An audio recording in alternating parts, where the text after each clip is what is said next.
الحمد لله والصلاة والسلام على رسول الله، أما بعد.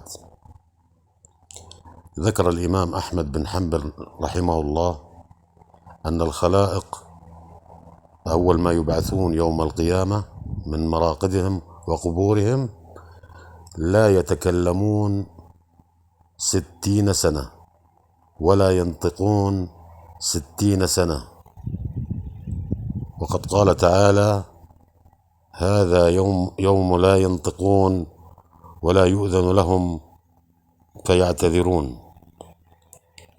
فيبقى ويمكث الناس في الموقف العظيم 60 سنة لا يتكلمون، وهذا أيها الأحبة موقف عظيم ويوم عظيم. فالأصل الاستعداد لهذا اليوم، وأن تستعد لتحضر ما تتكلم به. فاعلم رحمك الله أننا في هذه الحياة مجرد عابري سبيل، فاعمل لآخرتك.